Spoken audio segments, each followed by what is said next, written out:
In with something short on the parsha. Parsha Yisro is, of the most fascinating parashas for the simple reason that we have Maimid Har Sinai. Of course, we could talk about the Vayishma Yisro. Why was Yisro of all people Zaycha to receive the name of a parsha? A question we often ask by Parshas Noyach, by Parshas Bilam. What's going on over here? So over here we have that Yisro. Yisro. Vayishma Yisro. What's the Vayishma? So Moshe Feinstein says everyone heard.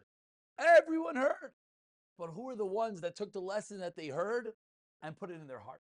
That's the Vayishma Yisro. Yisro was one that heard the lesson and put it into his heart. And Ramesha says that's the way that we have to live our lives, is that not just hear the news about what's going on, but rather let it hit home, let it make a difference in our lives. And I think in the world that we're living right now, it's pretty apropos that we hear news all day. We hear, unfortunately, what's going on in Eretz Yisrael. We have to allow it to hit home. We have to be the Vayishma Yisrael. But to point out one more very interesting detail about Maimid Har Sinai. We all know Maimid Har Sinai, there was the mountain, and Klal Yisrael weren't allowed to get close to the mountain. There's an absolutely incredible Rabbeinu Bechaye that says that the 4 divisions of the mountain corresponded to the 4 areas in the Beis Hamikdash. Incredible. Says Rabbeinu Bechaye, Tachtis Ahar, you had on the bottom of the mountain. You had the Rosh Ahar, you had the top of the mountain. You had the Anan, the cloud, and the Av HaAnan, which is where Hashem himself was. Says Rabbeinu Bechaye, when we look at this picture of the giving of the Torah, this picture, the mountain, the top, the cloud, the inside the cloud, this is the Beis Hamikdash.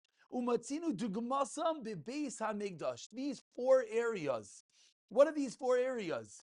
He says the Shara Azara, the outside was the bottom of the mountain. The Azara itself is like the mountain. The Heichal is inside, and the Kodesh HaKadoshim is Hashem himself, the Av HaAnan. God spoke from within this cloud, within the cloud of glory. Beautiful, wonderful, 4 parts of the mountain corresponding to the Beis HaMikdash. What in the world does that have any relevance in our lives? Hopefully we'll have a Beis HaMikdash. The answer is, Rav Shraban Tefillah, or Shaban prayer in English, explains very famously how our davening, and obviously this is based on Midrashim and Gemaras, how our davening is set up like the Beis HaMikdash. That when we start with Psukim Zimra, that's the Ezras Nashim. And as we daven, we're getting closer inward. The 15 Shir Amalos in Psukim Zimra and Shabbos are the 15 steps leading up the Ezras Nashim. And then you go further into the Heichal, and where do you finally end up? Shemaina Esrei is inside the Kodesh HaKadoshim, as the Mesilas Yesharim famously says, that what happens when you daven Shemaina Esrei, where you're supposed to be viewing as if Kaviyachal, HaKadosh Baruch Hu comes down and he's right in front of us and we're talking directly to him. That is inside the Kodesh HaKadoshim, and I always found that this picture was amazing. That if we ever stop for one moment before we daven Shemona Esrei, when we take our 3 steps back, we take our 3 steps forwards for a half a second, we conjure up this image that we're taking a step and we have the Aron in front of us, the 2 poles of the Aron, and we have the Keruvim and we're standing right between them, and the Shekhinah is right there and we're talking directly to God. I always found that picture amazing. But with this Rabbeinu Bechaye, I think it just goes one step deeper. Because utilizing the words of Rabbeinu Bechaye, when we think of Matan Torah, when we think of the greatest revelation of God on this world, and if we for a moment could picture ourselves standing next to the mountain with all of Klal Yisrael, and then there's the mountain, and we look up and there's the top of the mountain, and then there's this cloud, and from within the cloud, whatever this means, God himself is standing within the cloud talking to us. When we start Shemona Esrei, we're on top of that mountain. We're inside that cloud, talking face to face with HaKadosh Baruch Hu.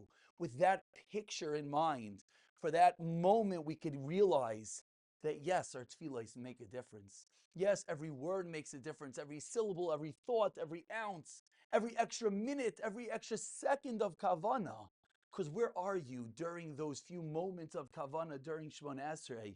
You're not just standing in an office, you're not standing in a shul, you're not standing in a bedroom, you're not just standing in davening. You're not only perhaps in the Kodesh HaKadoshim itself, you're on top of Har Sinai.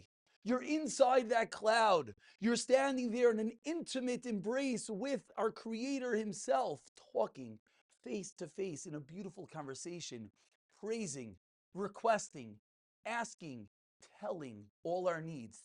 And hopefully, with a little bit of a picture of a flavor that we can walk away from Parshas Yisro, a little bit realize the depth of what happens every single time we take those 3 steps in prayer in Shemoneh Esrei. Hopefully, it can elevate our tefillos just one dot more.